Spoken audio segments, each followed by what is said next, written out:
And although हमने काफी सारे पार्ट्स हमने we have already discussed earlier as well, but now we have taken the topic which is called as union executive. And union executive में हमने इससे पहले जो लेक्चर लिया था इसके अंदर हमने प्रेसिडेंट के रिगार्डिंग बात की थी। प्रेजेंट के रिगार्डिंग हमने काफी सारी इंट्रोडक्टरी पोर्शन तो हमने ऑलरेडी कवर कर लिया था। Now comes the important point regarding the functions and all, so we gonna discuss that portion in this video itself. I really welcome you all on your own YouTube channel जिसका नाम है triple S, and यहाँ से हम शुरू करेंगे। लेकिन before we begin, आपको पता है कि अभी बहुत सारे आपके एग्जाम्स इन लाइन है, like the FAA, then comes आपका most awaited JKPSI, and many other exams are also being followed up, right? So you are having like mock test has been released by Triple S. You can of course go and check them out, very affordable prices, and यहाँ पर आपका जो पहला mock test है वो यहाँ पर absolutely free भी देखने को मिल जाएगा। इनफैक्ट जो मॉक टेस्ट है उसका शेड्यूल भी आपका रिसेंटली पोस्ट वगैरह किया जाता है, तो वो भी आप जाके अपने आप को चेक कर सकते हो, अपनी प्रिपरेशन को चेकआउट कर सकते हो। That is also the case with it, right? Then all courses के लिए सर आपके यहाँ पर सॉरी ऑल एग्जाम्स के यहाँ पर कोर्सेज अवेलेबल होते हैं, ठीक है, थोड़ा ऊपर नीचे हो गया। एनीवेज, तो आप जाकर चेकआउट कर सकते हो कोर्सेज वगैरह को भी। Again affordability is one of the key factors out there, and ये आप गूगल प्ले स्टोर से ऐप डाउनलोड करके देख सकते हो। चलो, too much promotion, now let's move forward with the stuff. अच्छा, this is also like a brief introduction about myself. If you guys don't know me, therefore you can go and check that out as well. चलो जी, now we are coming up with the topic for the today. अगर आपको याद आ रहा हो तो we have covered up to article number 60। अब देखो, हाँ चीज मैं बताना भूल गया, कुछ लोग इस बात पे थोड़े से परेशान हो जाते हैं। देखो, सारे के सारे आर्टिकल्स कवर कर पाना, सारे के सारे आर्टिकल्स कवर कराना, दो चीजें हो जाएंगी। ये एक बेवकूफी भी होगी, ठीक है, और ये आपके पास इतना टाइम है भी नहीं, तो मैं कराऊंगा भी नहीं, ठीक है। द पॉइंट इज दिस, तो आप भी अगर सारे सारे आर्टिकल्स पढ़ोगे then it is gonna be waste of time. सिर्फ इंपॉर्टेंट चीजें पढ़ो जहां से आपके क्वेश्चंस बन जाए। अगर जस्ट इन केस मान के चलते हैं, अगर 10 क्वेश्चन पॉलिटी से आ गए, 10 क्वेश्चन अगर पॉलिटी से आ गए, पिछली बार कम आए थे, लेकिन अगर 10 क्वेश्चन अगर पॉलिटी से आ गए, तो इसमें से अगर आपके 8 से लेके 9 क्वेश्चन बन पाते हैं विद लेस अगर आप कम टाइम स्पेंड कर भी इतने नंबर ले पा रहे हो, जो कि आप आराम से स्कोर कर पाओगे, I am very much confident about it. तो फिर ठीक है ना यार। अब 10 में से 10 के पीछे भागोगे तो काम नहीं हो पाएगा। ओके, चलो, anyways, now comes this article number 61। This is fairly important article, because इसके अंदर हम लोग बात करते हैं इंपीचमेंट की। ये आर्टिकल नंबर 61 ना ऐसे ही पेपर में कई बार पूछा जा चुका है कि impeachment of president as has been mentioned in which article। तो ये डायरेक्टली क्वेश्चन आ चुका क्वेश्चन, ठीक है, याद रखिएगा इसके बारे में। तो ये सर बात करता है आपकी impeachment।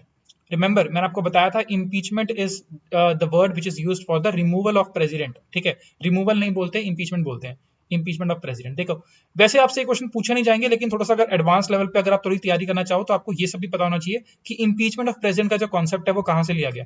ये आपके एग्जाम में नहीं आएगा, ठीक है, लेकिन it is been taken from USA. वैसे ऑलरेडी मैं इसी को कवर करा चुका हूं पहले लेक्चर्स के अंदर, बट कोई दिक्कत वाली बात नहीं है, ठीक है। देखो, बात हो रही है रिमूवल की, मतलब आपको हटाया जा रहा है। इसका मतलब तो ये हुआ ना कि यार something like you are unhappy, like we are unhappy with you, मतलब कुछ ना कुछ तो प्रेसिडेंट ने गलती करी होगी ना, तभी नहीं हटाया जा रहा है ना। एक रिस्पॉन्सिबिलिटी दी थी, एक लोगों ने चुनकर भेजा था, indirectly directly whatever the stuff is there, तो they have selected that particular person to be the president of India, but now they are unhappy with that president. That means something is off. Therefore it is very important to know the grounds for the removal. What is the ground for the removal? देखो, ये बहुत important है। जब भी removal की बात की जाएगी, हमेशा ग्राउंड फॉर रिमूवल के रिगार्डिंग आपको क्वेश्चन पूछना चाहिए। वैसे हर जगह के हिसाब से इंपॉर्टेंट नहीं है, लेकिन इनके हिसाब से बहुत इंपॉर्टेंट है। देखो, और किसी की रिमूवल की भी बात करें, हमें कहीं पे भी आपको डायरेक्टली ये वाली चीज देखने को नहीं मिलेगी, मतलब ये वाला ग्राउंड मेंशन नहीं होगा। प्रेसिडेंट को हटाने के लिए सिर्फ एक ही ग्राउंड की रिक्वायरमेंट होती है, which is called as a violation of constitution. ये आपको कहीं और देखने को नहीं मिलेगा। Violation of constitution violation of constitution is the single most important ground for the removal. मतलब क्या कि अगर आप कॉन्स्टिट्यूशन का जो भी कुछ लिखा है, कॉन्स्टिट्यूशन की अवपालना करते हो, कॉन्स्टिट्यूशन को वॉयलेट करते हो। अच्छा, ऐसा क्यों बोला गया? अगर आपको याद आ रहा हो, आर्टिकल नंबर 60 के अंदर मैंने आपको बताया था, आर्टिकल 60 के अंदर कि इनकी जो ओथ होती है, ओथ के रिगार्डिंग हमने बात करी थी। तो इनकी ओथ क्या होती है? To preserve and protect the constitution of India.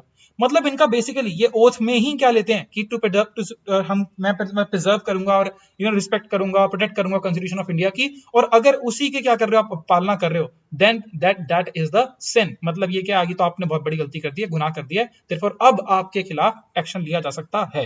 ऐसा करके यहाँ पर बोला गया। ओके, बहुत अच्छी बात, बिल्कुल समझ में आ गया यार। ये ना वॉल्यूशन ऑफ कॉन्स्टिट्यूशन आपको मैंने ऊपरी तौर से समझा दिया, लेकिन एक्चुअल में इसकी डेफिनेशन कहीं लिखी ही नहीं है। It is not defined, it is nowhere defined. आप कॉन्स्टिट्यूशन पूरा पलट के देख लो, लेकिन आपको कहीं भी इसकी प्रॉपर वॉल्यूशन ऑफ कॉन्स्टिट्यूशन के अंदर क्या क्या पॉइंट्स होने चाहिए, किस पॉइंट पे क्या होगा, ये प्रॉपर जैसे डेफिनेशन इसकी दी नहीं हुई है, ठीक है। लेकिन कोई दिक्कत वाली बात नहीं है, अपने को क्या फर्क पड़ता है, अपने को तो आगे प्रोसेस से मतलब बनता है, ठीक है। चलो भाई, वॉल्यूशन ऑफ कॉन्स्टिट्यूशन का जो ग्राउंड है वो तो हमने डिसाइड कर लिया, मतलब इस केस के ऊपर रिमूवल किया जा सकता है। लेकिन रिमूवल होगा कैसे, उसका होगा एक प्रॉपर तरह का method. So there is a method for removal as well, this is highly important, this is very much important.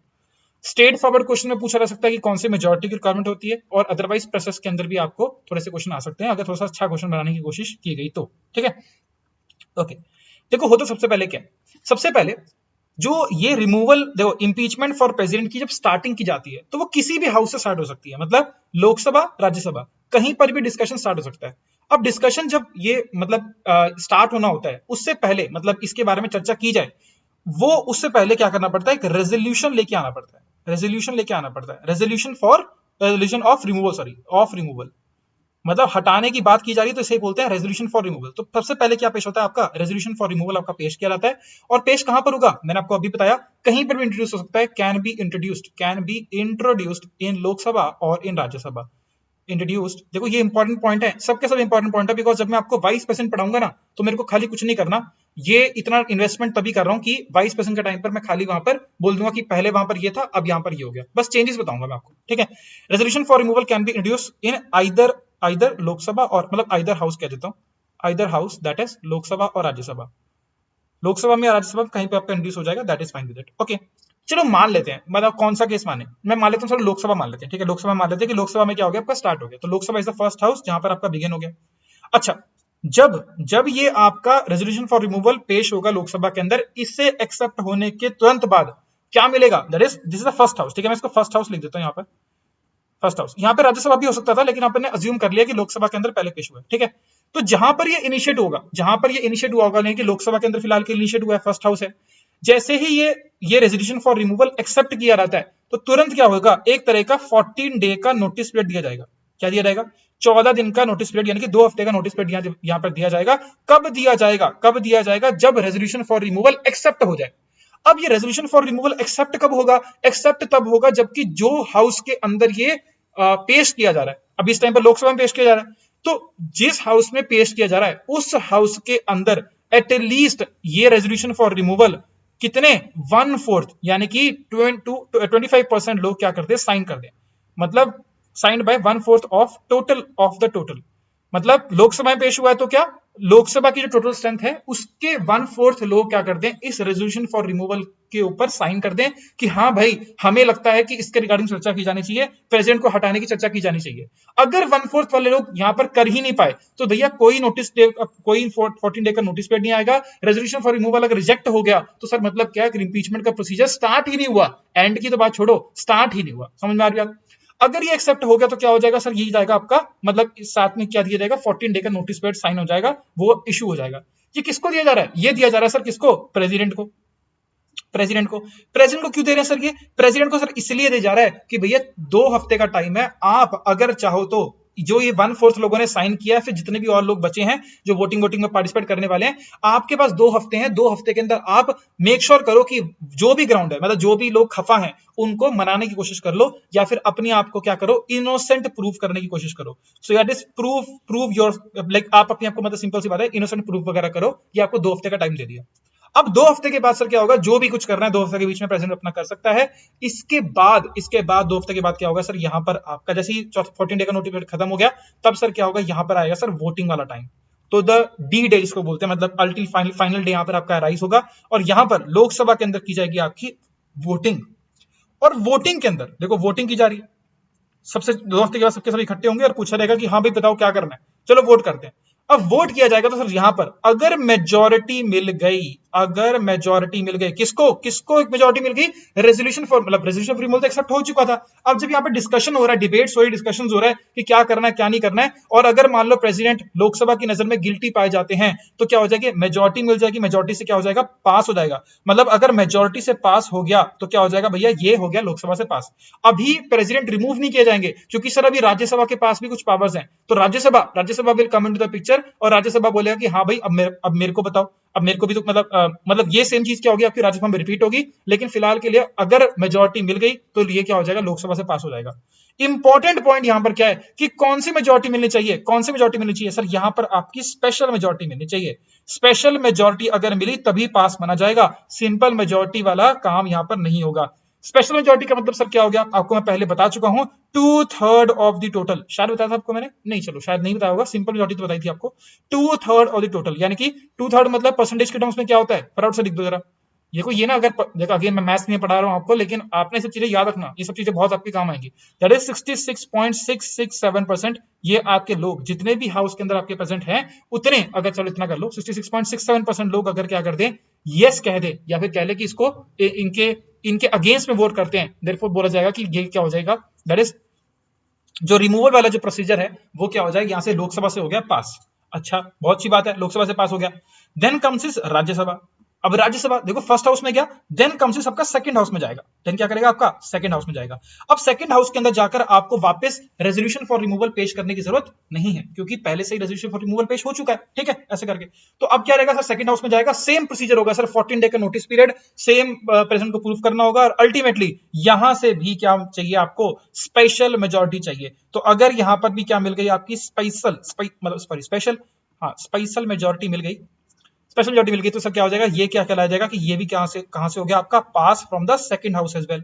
ये क्या हुआ सर, आपका फर्स्ट हाउस से पास हुआ था। अगर दोनों सदनों से पास हो गया, देखो ऑर्डर कोई भी हो सकता है, पहले राज्यसभा फिर लोकसभा, लोकसभा या फिर सेकंड नंबर पे राज्यसभा। जैसे ही सेकंड सदन से क्या हो गया आपका, पास हो गया विद स्पेशल मेजोरिटी, तो सर दोनों हाउसेस से पास हो चुका है, तो इसका मतलब सर क्या हो गया, दैट इज अब बोला जाएगा, that is impeachment is completed, impeachment is completed, therefore is completed, therefore sir उसी दिन से क्या हो जाएगा आपका, completed sir, president will not be holding his position from that day onwards, मतलब वहां पर उनका काम क्या होता है, पूरा का पूरा समाप्त होता है, ठीक है।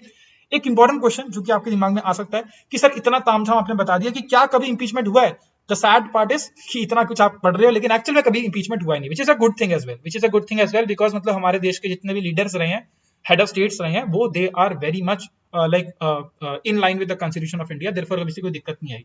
ये कब मैं बोल रहा हूं, जब इंडिपेंडेंट इंडिया की बात कर रहा हूं। लेकिन अगर आपसे क्वेश्चन पूछ रहा है, स्टिल आपके सामने ऑप्शन दिए हो, और ऑप्शन में अगर नाम आपके दिया हुआ है कि इंपीचमेंट किसी की प्रेसिडेंट की इंपीचमेंट हुई है, और वहां पर आपका मेंशन किया हुआ है वॉरेन हेस्टिंग्स, देखो ये ना पॉलिटी की साइड से क्वेश्चन नहीं आता, ये आपका हिस्ट्री की साइड से क्वेश्चन आता है। तो मैं ऑल द हिस्ट्री तो नहीं पढ़ा रहा हूं मैं, लेकिन आपने आई थिंक पढ़ा ही होगा। तो वॉरेन हेस्टिंग्स के रिगार्डिंग इंपीचमेंट का प्रोसीजर ये हुआ था, और इंपीचमेंट उनकी हुई थी, लेकिन ये इंडिपेंडेंट इंडिया की बात नहीं कर रहे, ये तो ब्रिटिश इंडिया के टाइम पर था, ठीक है, याद रखिएगा इनके बारे में। ओके चलो, ये थोड़ा सा साइड में लिख लेना यार, ठीक है, फिर बाद में बोलो कि तुम क्या ही सर गलत पढ़ा दिया, ठीक है, वो वाला सिस्टम यहाँ पर नहीं देखने को मिलेगा। ओके वेरी गुड, तो ये तो होगी सर इंपीचमेंट की कहानी समाप्त। अब सर बात कर लेते सर कुछ और चीजों की। अच्छा एक चीज और याद, ये मैं मेंशन अभी नहीं कर रहा हूं, पर लिख लो चलो, है ना, सैलरी के रिगार्डिंग लिख लो, ये इतना कोई इंपॉर्टेंट नहीं है। देखो सैलरी वैल्यू जो होती है ना, ये कौन करता है, पार्लियामेंट डिसाइड करता है इनके रिगार्डिंग। अब मैं एक्चुअली नया सेगमेंट स्टार्ट कर रहा हूं इसका, तो फिर मुझे लगा कि अभी साइड में बता देते हैं। तो पार्लियामेंट डिसाइड, ठीक है, शॉर्ट में लिख देता हूं, ठीक है, पार्लियामेंट डिसाइड करती है इनकी सैलरी के बारे में, ठीक है। लेकिन ये इंपॉर्टेंट वर्ड नहीं है, इंपॉर्टेंट क्या है कि सैलरी मिलती कहां से है। तो हमारे देश के क्या होते हैं, 2-3 प्रकार के राजकोष आपको देखने को मिलते हैं। उसमें एक राजकोष यानी कि हमारा जो मतलब कह लो, जहां पर हमारे सारे देश का सारा पैसा जमा होता है, पूंजी जमा होती है, उसे बोलते हैं consolidated fund of India, CFI, ठीक है। तो CFI से इनकी क्या होती है, सैलरी चार्ज होती है, consolidated fund of India, consolidated fund of India, ठीक है। वेरी वेरी इंपॉर्टेंट, प्लीज इसको याद रखना। It is charge upon salary is charge upon the CFI। Parliament decide करती है, लेकिन देते हैं क्या, हमारे देश के जो राजकोष है वहां से आपके देते हैं, ठीक है, वेरी इंपॉर्टेंट। ओके चलो ये रखते हैं साइड में। Now we are starting off with the powers. देखो अगेन पावर बहुत सारी वगैरह आपको अलग अलग पावर देखने को मिल जाएंगी। अब मैं सारी की सारी यहाँ पर एक साथ नहीं बताऊंगा, मैं यहाँ पर आपको मेजर बता रहा हूँ, और उसके बाद जैसे हम आगे पढ़ते रहेंगे आपको हर जगह पर देखने को मिल जाएगी। फॉर एग्जाम्पल जब मैं आपको लेजिस्लेचर के बारे में पढ़ाऊंगा, तो मैं आपको इनकी लेजिस्लेटिव पावर्स के रिगार्डिंग वहीं पर बता दूंगा, समझ रहे हो। जैसे प्रेसिडेंट के पास क्या होती है ना सर, प्रेसिडेंट के पास लेजिस्लेटिव पावर्स भी होती है, प्रेसिडेंट के पास एग्जीक्यूटिव पावर्स भी होती है। अब आप बोलोगे सर क्या मजाक कर रहे हो, क्योंकि आपने हमें कल बताया था सेपरेशन ऑफ पावर्स क्या है सर, एक कॉन्सेप्ट है जिसमें एग्जीक्यूटिव अलग होता है, लेजिस्लेटिव अलग होता है, और जुडिशरी अलग होता है। तो सर ऐसे कैसे हो सकता है कि प्रेसिडेंट क्या है, एग्जीक्यूटिव है, लेकिन उसके पास लेजिस्लेटिव पावर भी है। बिल्कुल है सर, बिल्कुल है। क्यों? क्योंकि सर हमारे देश के अंदर प्रेसिडेंशियल फॉर्म ऑफ गवर्नमेंट को फॉलो नहीं किया जाता, पार्लियामेंट्री फॉर्म ऑफ गवर्नमेंट को फॉलो किया जाता है। प्रेसिडेंशियल फॉर्म ऑफ गवर्नमेंट में क्या होता है कि आपका सेपरेशन ऑफ पावर्स एक बिल्कुल रिजिड कॉन्सेप्ट होता है, लेकिन हमारे देश की जो पार्लियामेंट्री फॉर्म ऑफ गवर्नमेंट है, और इनफैक्ट पार्लियामेंट्री भी छोड़ो, हमारे देश में वैसे भी हम सिस्टम्स क्या करते हैं अपने हिसाब से हमने ट्वीक कर दिया है। तो हमारे देश के अंदर आपको देखने को मिलेगा कि एग्जीक्यूटिव जो है वो लेजिस्लेटिव फंक्शंस के अंदर भी इंटरफेयर करता है। और अभी आपको एक और केस बताऊंगा जिसमें एग्जीक्यूटिव जो दैट इज प्रेसिडेंट इटसेल्फ, ये आपके जुडिशियल फंक्शन में भी छोटे लेवल के ऊपर आपका ये मतलब क्या कहते हैं, थोड़ा बहुत इंटरफेरेंस कर सकता है। ठीक है, that is out there. Okay, तो जब भी होगा मतलब ये लेजिस्लेटिव वाला मैं तभी पढ़ा दूंगा। फिलहाल मैं एग्जीक्यूटिव फंक्शंस के ऊपर और थोड़ी जुडिशियल फंक्शंस के ऊपर फोकस कर रहा हूं। ऑलराइट, चलो। तो पावर्स ऑफ प्रेसिडेंट, सबसे पहले सर आपका एक आर्टिकल जो हमने नहीं पढ़ा था वो है आर्टिकल नंबर 53। थोड़ा पुराना आर्टिकल है, बट एक हेडिंग के अंदर पढ़ लेते हैं। ओके, 53, ठीक है, याद है ना? 52 पढ़ाया था, 54 पढ़ाया था, 53 नहीं पढ़ाया था। ये सर क्या बोलता है? ये बोलता है कि भैया जितने भी एग्जीक्यूटिव एक्शंस होंगे, all executive actions, all executive, एक सेकंड, ऑल एग्जीक्यूटिव एक्शंस, जितने भी आपके एग्जीक्यूटिव एक्शंस हैं, ठीक है, ऑफ यूनियन, ऑफ यूनियन, देखो this is very important word. Question एक बार अभी थोड़ी देर एक मतलब मेरे को याद है कि अभी मैं मतलब मेरे पुराने कुछ स्टूडेंट थे, वो मुझे एक भेज रहे थे, एक वेस्ट बंगाल के अंदर कुछ एग्जाम हुआ था, ठीक है, पीसीएस आई थिंक सो। तो वहां पे क्वेश्चन आया था, तो उसमें शायद वेस्ट बंगाल का पता नहीं यूपी का एग्जाम था, कोई एक था, तो वहां पर उन्होंने मेरे को क्वेश्चन भेजा कि सर ये क्वेश्चन गलत कैसे हो गया। स्टेटमेंट थी, 3-4 स्टेटमेंट दी हुई थी, उसमें एक स्टेटमेंट में लिखा था, चुपके से उन्होंने क्या लिख दिया, all executive actions of state, of all executive action of state, और ऊपर था प्रेसिडेंट के बारे में बताया था कि कौन से स्टेटमेंट यहाँ पर सही है। देखो ये गड़बड़ हो जाएगा, जब एग्जीक्यूटिव एक्शंस ऑफ स्टेट के रिगार्डिंग बात होगी तो वहां पर गवर्नर आएगा ना आंसर, वहां पे प्रेसिडेंट क्यों आएगा? ठीक है, तो ऐसे चुपके चुपके क्वेश्चन दे रहे थे उठा के। हो सकता है आपके एग्जाम में बहुत ज्यादा कम लेवल के ऊपर क्वेश्चन आए, पर सिलेबस तो आपका अच्छा दिया हुआ था, पढ़ना पड़ेगा। All executive actions of union, union यानी कि सेंट्रल गवर्नमेंट की यहाँ पर बात करिए, सेंट्रल लेवल के ऊपर यहाँ पर बात की जा रही है, दैट इज वो क्या होगा, in his name, in his name, in his name. अच्छा, हिज मतलब हिज और हर दोनों लगा लेना, तो मैं बस हिज करके लिख रहा हूँ, ठीक है। इन हिज नेम मतलब क्या है, सब के सब एग्जीक्यूटिव एक्शन के ऊपर क्या होगा, इन्हीं का होगा, ये मतलब इन्हीं के नाम के बिहाफ, इन्हीं के बिहाफ पर होंगे। इसी का मतलब सर क्या होता है, हेड ऑफ स्टेट होता है। ये तो आपको कल बताया था मैंने, head of state, head of state, head of state का मतलब मैं लिख देता हूं एक बार, हेड ऑफ स्टेट। इसी से पता लगता है सर ये क्या आपके हेड ऑफ स्टेट है। मतलब बेसिकली देश के अंदर कुछ भी काम हो रहा है ना सर, इनके नाम पर हो रहा है, कुछ भी ऑफिशियल काम हो रहा है इनके नाम पर आपको देखने को मिल जा रहा है, ठीक है। Okay, very good. एक और भी बहुत इंटरेस्टिंग सा पॉइंट आपको देखने को मिलता है सर, ही और शी इज, ये भी सर बहुत बार पूछा जा चुका question, is the supreme commander, is the supreme commander, commander of all the forces, of all the forces. इसका मतलब सर क्या है, army navy air force coast guard जो भी सर आप लेकर आ जाओ, सबके सब क्या है सर, आपके जो आप पर प्रीमियर 3 हेड होते हैं, ठीक है। मतलब क्या, जैसे आर्मी के हेड है, नेवी के हेड है, और आपके एयरफोर्स के हेड है, जितने भी हेड हैं सबके सब कौन किसको रिपोर्ट करते हैं, दैट इज प्रेसिडेंट को रिपोर्ट करते हैं। सबसे पहले जब आप देखोगे ना, वैसे तो स्टैटिक वाले पार्ट में आता है, president will be on the top. President के नीचे सर यहाँ पर क्या आते हैं, आपके डिफेंस मिनिस्टर वगैरह आते हैं, जो थोड़ा सा इनको मतलब इनको देखते हैं। एंड देन आपके यहाँ पर आते हैं जो 3 आपके हेड्स देखने को मिल जाएंगे, आर्मी नेवी एयरफोर्स वगैरह के, ठीक है। तो इस तरह से आपकी क्रोनोलॉजिकल चलती है। इंपॉर्टेंट क्या है sir, president is on the top, president is supreme commander of all the forces. इसका मतलब सर ये भी हुआ ना कि जो प्रेसिडेंट है वो क्या कर रहा है, एक तरह से हमारे देश की आर्मी नेवी एयरफोर्स को रिप्रेजेंट कर रहा है। हमारे देश को रिप्रेजेंट तो कर ही रहे हैं, लेकिन हमारे देश की डिफेंस फोर्सेस को भी रिप्रेजेंट कर रहे हैं।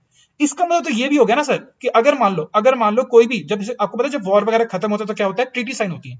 जब वॉर खत्म होती है तो क्या होता है, ट्रीटी साइन की जाती है, ट्रीटी साइन की जाती है, ठीक है। तो ट्रीटीज वगैरह साइन कौन करेगा ट्रीटीज वगैरह साइन, तो सर यही करेंगे, that is treaties after war, sorry after, या लिखना चाहिए sign treaties after war, sign treaties after war. तो सर वॉर वगैरह जब भी होगा सर, उसके बाद ट्रीटीज वगैरह साइन करेंगे, शिमला एग्रीमेंट हो गया, ये सब एग्रीमेंट वगैरह हो गए सर, यही काम करेंगे, president will be signing this after it. Okay, चलो भाई, एक सर और इंटरेस्टिंग सी पावर इनके हाथ में, दैट इज ऑर्डिनेंस की पावर। वैसे ये वाले मुझे अगेन पढ़ा देना चाहिए था तभी बाद में, लेजिस्लेटिव और एग्जीक्यूटिव दोनों का बीच का कहीं ना कहीं आता है, बट चलो कोई नहीं, पढ़ लेते सर। ऑर्डिनेंस, ये बहुत इंपॉर्टेंट है सर, ऑर्डिनेंस वाली पावर, ऑर्डिनेंस वाली पावर। ये जो आर्टिकल है, ये अच्छा, ये कौन से आर्टिकल में आती है sir, article number is also very important इसका, आर्टिकल नंबर 1, 2, 3, 1, 2, 3। देखो अभी मैं गवर्नर पढ़ा नहीं रहा हूं, लेकिन गवर्नर की टाइम पर मैं बस आप ये नोट कर लो, गवर्नर की पावर जैसे ऑर्डिनेंस की पावर है प्रेजेंट के रिगार्डिंग 1, 2, 3 आर्टिकल में मेंशन की है, गवर्नर की पावर जो आर्टिकल नंबर 2, 1, 3 में मेंशन की है, एब्सोल्युटली सेम है, कोई दिक्कत वाली बात नहीं है। तो आप यहां समझ लोगे तो ऑलरेडी वहां पर कवर हो जाएगी, बस आर्टिकल नंबर 2, 1, 3 याद रख लेना, ठीक है। ऑर्डिनेंस का मतलब क्या है सर, ऑर्डिनेंस का मतलब है क्या, देखो इसकी सीधी सी भाषा में बिल्कुल सिंपल से समझना हो तो ये क्या है सर, आपका टेम्पोररी लॉ, दैट्स इट।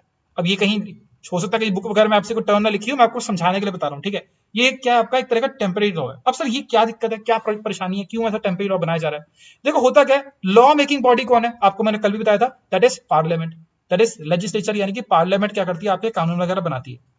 अच्छा, पार्लियामेंट कानून बनाती कैसे सर? ये लोग मिलते हैं, बात करते हैं और फिर डिस्कशंस करते हैं, डिबेट्स करते हैं, प्रोविजंस रखे जाते हैं, फिर एक पर्टिकुलर जो भी होता है बिल जो होता है वो क्या होता है, पास हो जाता है। ऐसे बोलते हैं ना, देखो पहले क्या होता है, बिल इंट्रोड्यूस होता है हाउसेस के अंदर, फिर डिबेट डिस्कशन वगैरह के बाद क्या होती है, वोटिंग होती है, वोटिंग के बाद अगर क्या हो जाए, बिल यहाँ पर क्या हो जाए, पास हो जाए, फिर ऐसे ही ये तो क्या हो जाएगा, एक लोकसभा, मतलब फॉर एग्जांपल लोकसभा के अंदर बिल इंट्रोड्यूस हुआ, फिर आपका राज्यसभा में जाएगा, जब बोथ द हाउसेस के अंदर ये बिल क्या हो जाएगा, पास हो जाएगा, फिर क्या जाएगा सर, प्रेसिडेंट के पास जाएगा, प्रेसिडेंट अगर इस बिल के ऊपर क्या कर देंगे, साइन कर देंगे, हस्ताक्षर कर देंगे, तो फिर क्या हो जाएगा सर, ये बिल क्या बन जाएगा, लॉ बन जाएगा, या फिर क्या बन जाएगा, एक्ट बन जाएगा। अगर ये प्रेसिडेंट साइन ना करे तब तक ये एक्ट नहीं बनता। समझ में आ गई बात? बहुत अच्छी बात है। मैं यहाँ पर क्या कह रहा हूं कि सबके सब ये पिछला वाला जो भी काम हो रहा है, ये जितना वाला ये सब जो भी काम हो रहा है, वो कब होता है, जब पार्लियामेंट खुला होता है।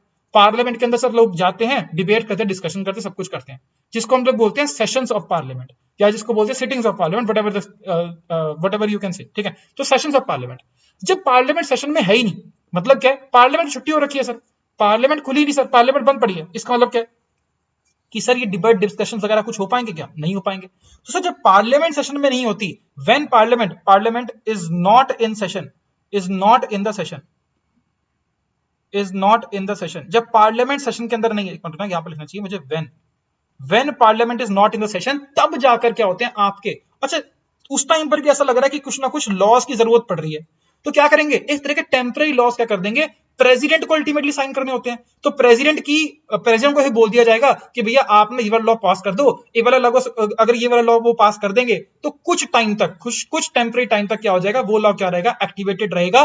कब तक रहेगा सर, आप खुद सोच के बताओ भाई, पार्लियामेंट का काम है, जिसका काम उसी को साझे, पार्लियामेंट का काम है, पार्लियामेंट सेशन में नहीं है, जब पार्लियामेंट सेशन में आ जाएगी तब क्या हो जाएगा, इस लॉ की, इस टेम्पररी लॉ की क्या हो जाएगी, एक्टिविटी खत्म हो जाएगी, उसके तब तक क्या रहेगा, वाला लॉ क्या रहेगा, एक्टिवेटेड रहेगा, ठीक है।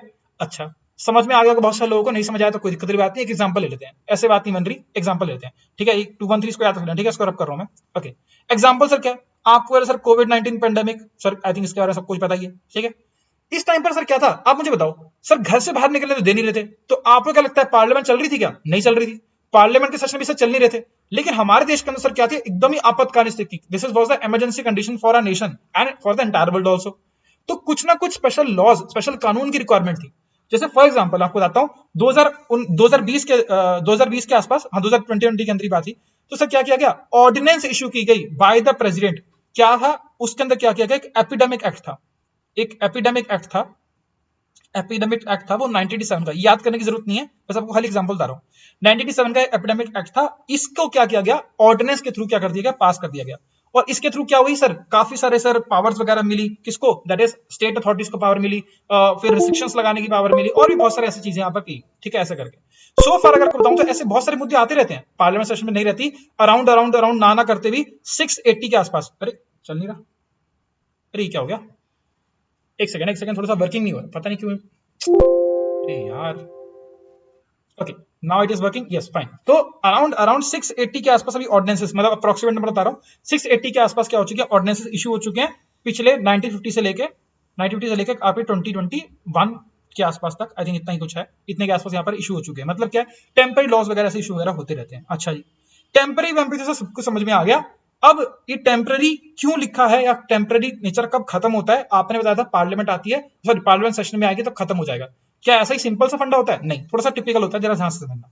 क्या बोल रहा हूं मैं, पार्लियामेंट सेशन में नहीं है तो ये क्या बना दिया गया, ऑर्डिनेंस बना दिया गया, लेकिन it remains in force, it remains in force, it remains in force until बोले तो कब तक या तब तक, until force, until reassembly of the houses, this is very important, reassembly of the houses, ये तो मैंने आपको बता ही दिया था, reassembly of the houses मतलब वापस मिलेंगे हाउसेस, तो क्या हो जाएगा, ये आपका मतलब ये सेशन क्या हो जाएगा, बोथ हाउसेस वगैरह मिलेंगे तो यहां पर हो जाएगा, बहुत बढ़िया बात।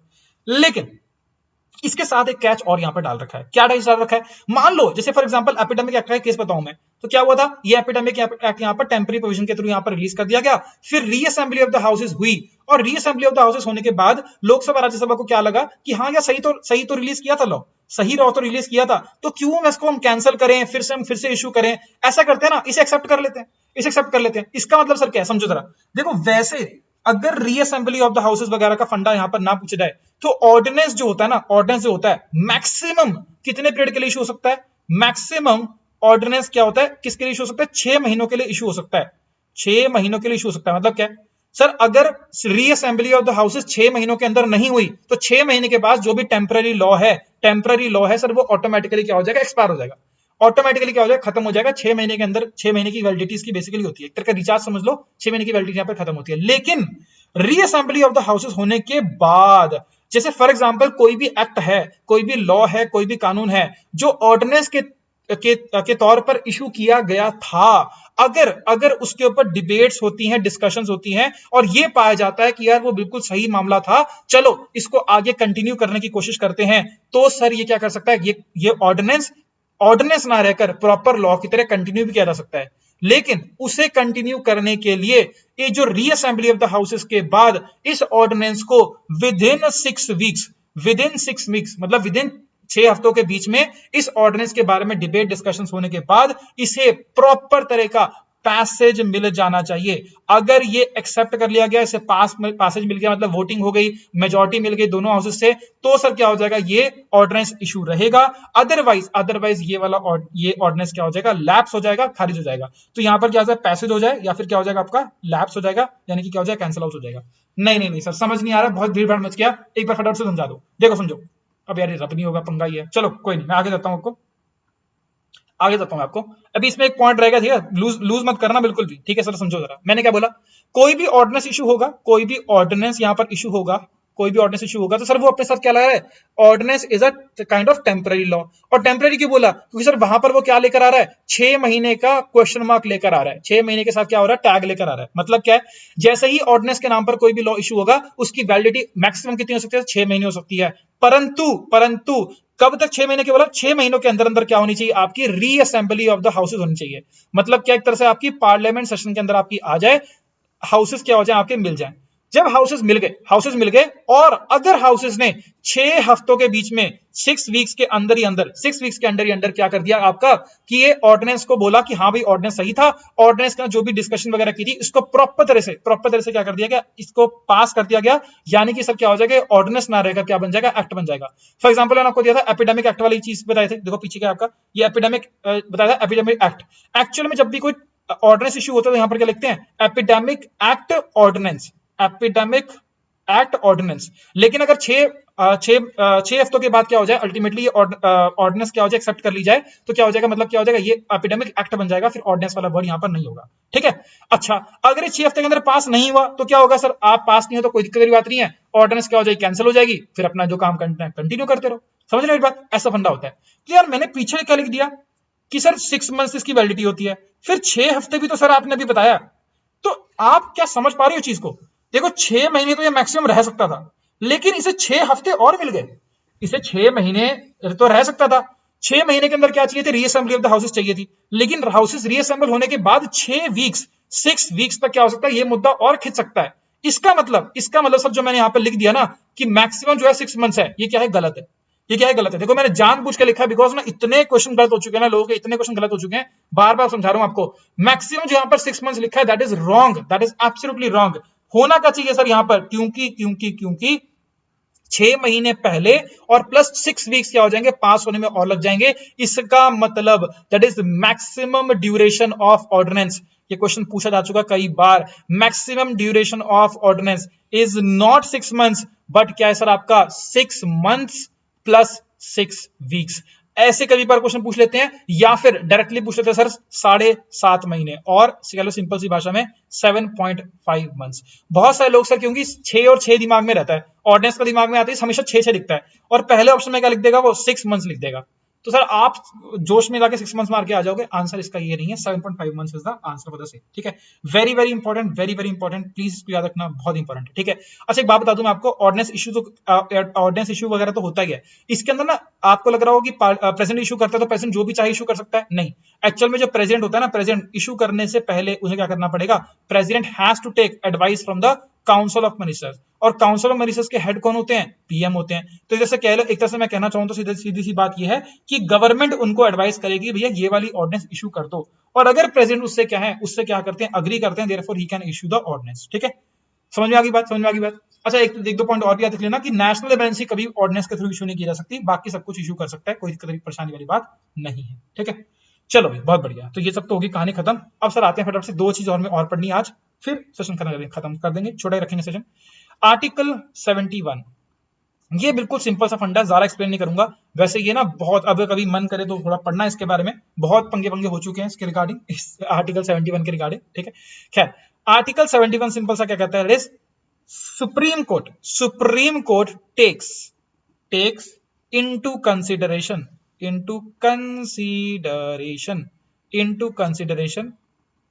any issues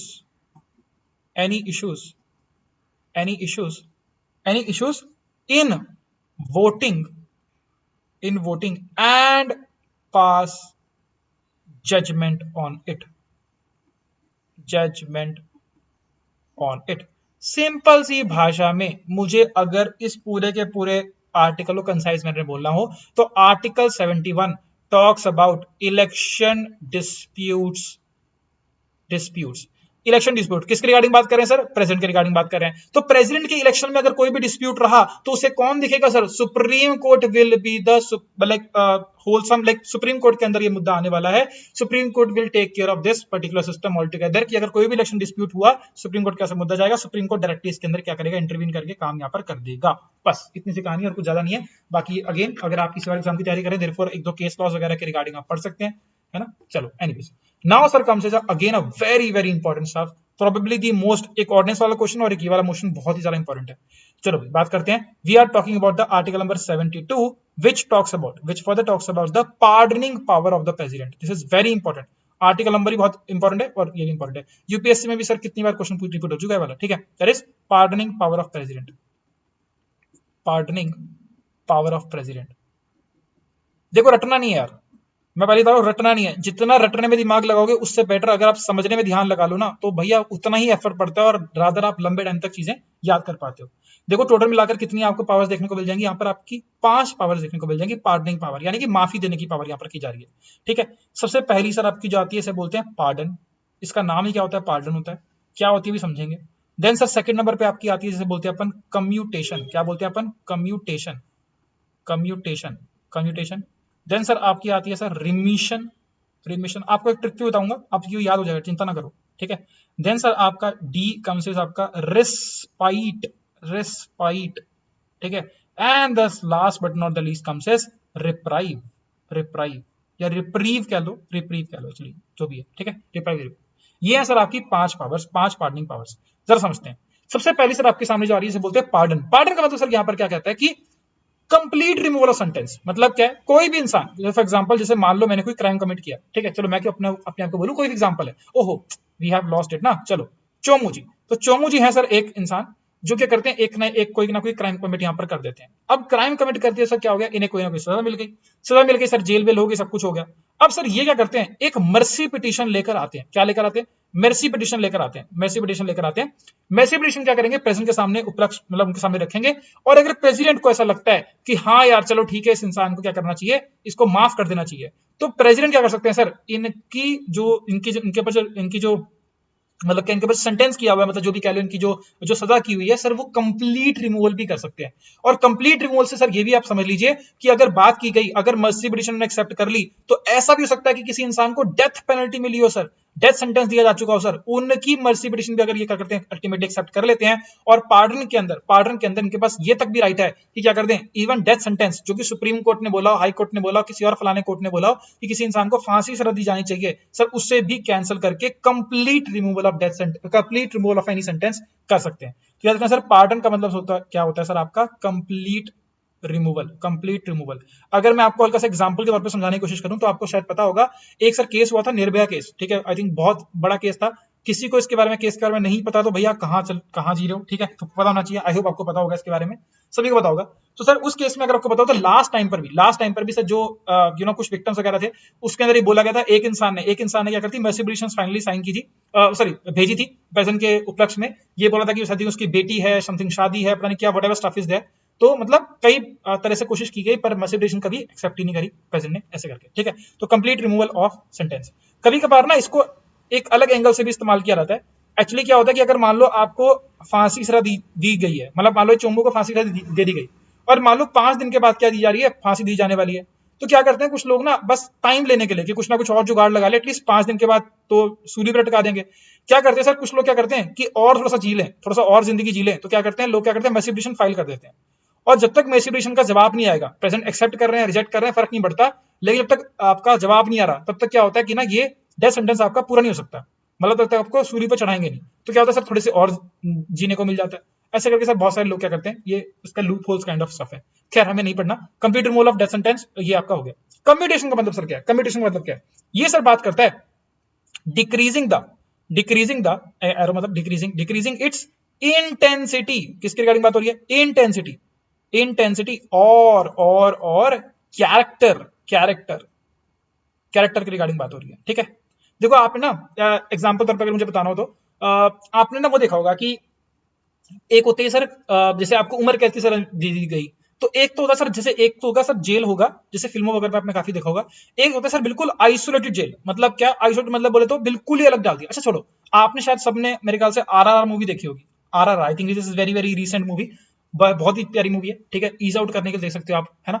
तो आरआर मूवी के अंदर क्या दिखाया गया सर, जो उनका मेन होता है, मुझे एक्जैक्टली नाम नहीं आता रहा, पता नहीं, थोड़ा सा कोई नहीं। तो जो राम होता है ना, राम, आरआरआर में जो राम होता है, ठीक है, तो राम को क्या करते हैं सर, उठाकर पहले डालते हैं एक जेल के अंदर डालते हैं, ठीक है, जहां पर काफी सारी मतलब ठुकाई वगैरह की जा रही थी, काफी मारा जा रहा होता है। लेकिन फिर भी क्या होता है, वहां पर क्या होता है, पुल अप वगैरह कर रहा होता है, और वो जवाब दे देता है उल्टा वाइसरॉय वगैरह को, सब कुछ यहाँ पर काम सा खराब हो जाता है। तो फिर क्या करते हैं सर, राम को उठाकर क्या करते हैं, अल्टीमेटली जाकर एक जेल में डालते हैं, बिल्कुल नीचे, बिल्कुल जो होता है ना नीचे, एकदम ही नीचे, बिल्कुल मतलब से अंडरग्राउंड सी जेल होती है, जहां पर बेयरली you can not even stand, आप खड़े भी नहीं हो सकते, उतनी सारी जेल में डालते हैं। वो सर क्या एक तरह का आइसोलेटेड चैम्बर है, वो क्या आपका आइसोलेटेड चैम्बर है।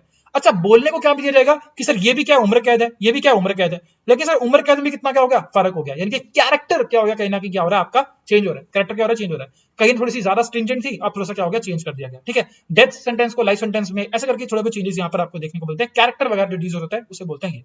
Now comes remission. रिमिशन का मतलब सर क्या है, यहाँ पर भी डिक्रीमेंट होता है। देखो पार्डन के अंदर बात हो रही है तो हमेशा सब कुछ कमी तो करेंगे, तो यहाँ पर भी डिक्रीमेंट होता है, लेकिन यहाँ पर क्या होता है, ड्यूरेशन के अंदर डिक्रीमेंट होता है। अब सर इसके अंदर एग्जांपल सर क्या हो गए, आप सर बड़े सारे एग्जांपल देख सकते हो। क्या मतलब क्या है कि आपने देखा संजय दत्त वगैरह, सर कितने साल की सजा हुई थी, लेकिन जल्दी छूट के आ गए, क्यों, मतलब क्या, यहाँ पर कैरेक्टर चेंज नहीं हो रहा।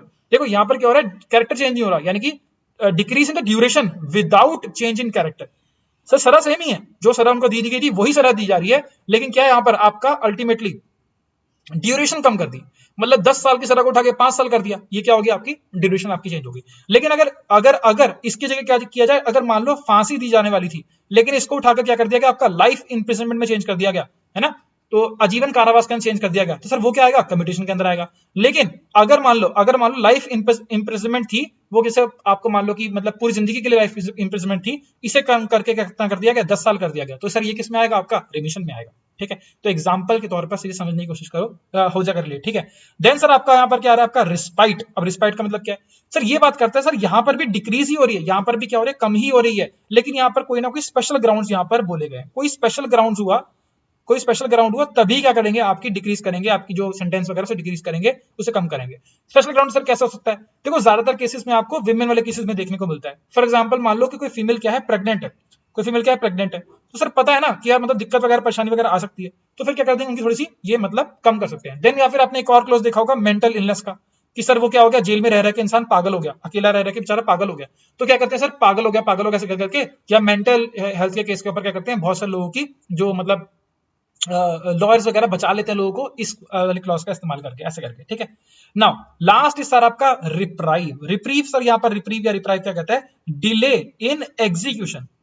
देखो यहाँ पर ना सजा एक्चुअल में कम नहीं की जा रही, लेकिन सजा जो एग्जीक्यूट की जाने वाली है उससे क्या कर रहा है, उसके अंदर थोड़ा सा डिले लेके आया जा रहा है, delay in the execution of sentence. अब इसका मतलब सर क्या हो गया, इसका मतलब सर क्या हो गया, देखो बैक टू चोमू जी आओ सर, मान लेते सर चोमू जी ने कोई ना कोई क्राइम कमिट किया था। अब वट एवर द केसेस यार, देखो इंसान अंदर से गलत नहीं होता, अब परिस्थितियां इंसान को गलत बनाती हैं, ठीक है। हम सबके सब पैदा हुए थे, सबके सब बराबर थे, ठीक है, लेकिन हमारे जो भी कह लो, जो भी कंटेंट है, जो भी नॉलेज है, जो भी हमने यहाँ पर गैदर किया, उस हिसाब से हमारे कर्म अच्छे या बुरे बन जाते हैं।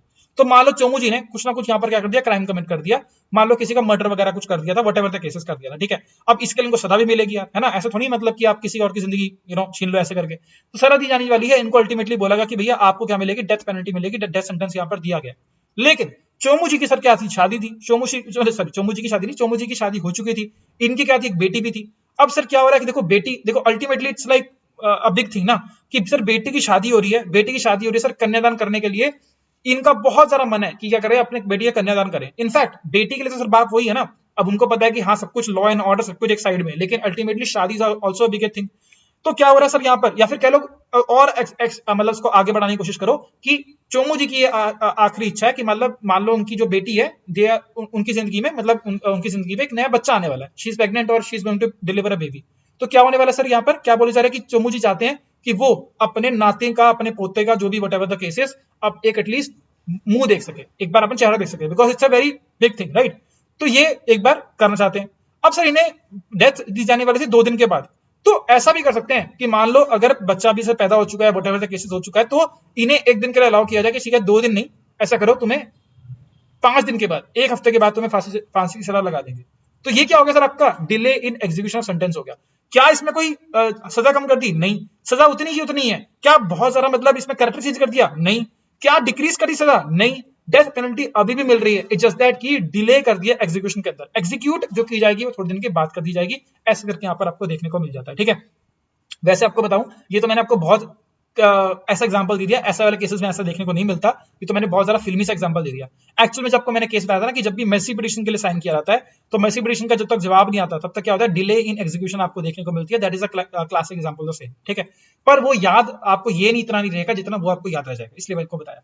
चलो भाई फटाफट से एक काम करते हैं, कुछ कुछ जुगाड़ करके याद भी कर लेते हैं चीजों को, ऐसे तो सर कुछ पल्ले नहीं पड़ेगा। तो भैया देखो बहुत ही सिंपल सा फंडा याद करने का, देखो पार्डन तो आप सिंपल आपको याद रखना पड़ेगा, पार्डन इज कंप्लीट पार्डन, ठीक है। हेडिंग भी पार्डन थी और कंप्लीट रिमूवल मतलब पार्डन हो गया। Then computation starting of the सी से स्टार्ट हो रहा है सर कंप्यूटेशन, सी से स्टार्ट हो रहा है कैरेक्टर, तो मतलब क्या है, सी और सी दैट इज कैरेक्टर, आपको याद रहेगा। Then comes sir mission, sir आपने मूवी देखी होगी मिशन इम्पॉसिबल। देखो कोई भी मिशन जब होता है ना, मिशन जैसे फॉर एग्जांपल आपका क्या है, मिशन सिलेक्शन, मिशन नौकरी, मिशन सरकारी नौकरी, या वट जब मिशन स्टार्स, जो भी आप कह सकते हो। तो आपका जो भी मिशन है, अच्छा लिखना यार, कमेंट में लिखना आपका क्या मिशन है, बड़ा मजा आएगा पढ़ के, है ना, अच्छा लगता है, मोटिवेशन मिलती है। तो whatever mission is there, तो मतलब क्या होता है, मिशन की हमेशा क्या होती है, टाइमलाइन होती है। आप ये नहीं कह सकते सर मुझे जेकेपीएसआई क्रैक करना है, लेकिन कर रहे हैं, बस तैयारी चल रही है, कब तक तैयारी चल रही है पता नहीं। आपकी हमेशा कौन सी प्रॉपर टाइमलाइन होनी चाहिए कि हाँ भाई मुझे 1 साल के अंदर सरकारी नौकरी पकड़नी है, 1 साल के अंदर मुझे एसएससी सीपीओ निकालना है, 1 साल के अंदर मुझे आपका जैसे टेक्निकल का एग्जाम आया, एई बनना है, असिस्टेंट इंजीनियर बनना है, मुझे कोई और बनना है, जो वट एवर द केसेस, एक टाइमलाइन हमेशा होती है। यहां पर क्या हो रहा है सर, मिशन के आगे लगा हुआ है री मतलब क्या है सर, टाइम। देखो मिशन का मतलब टाइमलाइन या फिर टाइम कह सकते हो। यहां पर क्या हो गया, री मिशन का मतलब सर क्या हो गया कि टाइमलाइन के अंदर क्या आ रहा है, चेंज आ रहा है, यानी कि सर और हमेशा क्या होगा, कम ही होगा। तो मतलब क्या है, रिविजन के अंदर क्या हो रहा है, टाइम कम हो रहा है, ड्यूरेशन कम हो रही है, ये आपका सिंपल फंडा हो गया, ठीक है। देन रिस्पाइट, देखो रिस्पाइट का जुगाड़ थोड़ा सा अलग सा है। आपने इंग्लिश में वर्ड सुना होगा, इसका मतलब होता है डिस्पाइट, ठीक है। तो डिस्पाइट से रिस्पाइट पढ़ लिया कि डिस्पाइट द फैक्ट दैट मतलब कह लो कि ऐसे कह लो कि क्या करें, 10 साल की सजा, हाँ। तो despite the fact that a person was granted या was given punishment for 10 years, लेकिन क्या हो गया आपका, she is pregnant, therefore we are releasing it little on the special ground itself, ऐसे करके, ठीक है। तो डिस्पाइट स्पेशल ग्राउंड आपको देखने को मिल जाएगा, ठीक है। देन लास्ट पर क्या सर आपका रिप्राइव, जब सारी याद होगी सर, ये कौन सी बच जाएगी, ये भी आपको ऑटोमेटिकली याद हो जाएगी। चलिए ऊपर की 4 याद कर लो, पांचवी आपको ऐसी याद हो जाएगी, ठीक है। याद रखना, these are very very important stuff all together. बस इतना ही रखेंगे आज के लिए। आई होप आपको ये सेशन पसंद आया होगा। अगर आपको पसंद आया तो क्या करना है, आपको लाइक शेयर सब्सक्राइब वगैरह तो कर ही दोगे, वो तो आपने ऑलरेडी कर ही रखा है। लेकिन सबसे इंपॉर्टेंट मेरे लिए सर क्या है कि आप कमेंट जरूर करके बताएं कि भैया कोई दिक्कत कोई परेशानी आ रही है या नहीं आ रही है, और अगर आ रही है जरूर पूछ लेना, I will personally apply to you. ठीक है, रिवाइज दिस कॉन्सेप्ट, और हम नेक्स्ट क्लास के अंदर वाइस प्रेसिडेंट भी हम कवर कर देंगे। कुछ और सेलिएंट से पॉइंट्स रह गए हैं रिगार्डिंग प्रेसिडेंट, वो भी हम थोड़ा समझने की कोशिश करेंगे, and then will be proceeding forward to the council of ministers. ठीक है, see you the very next time, till then guys take care, हमेशा की तरह जय हिंद।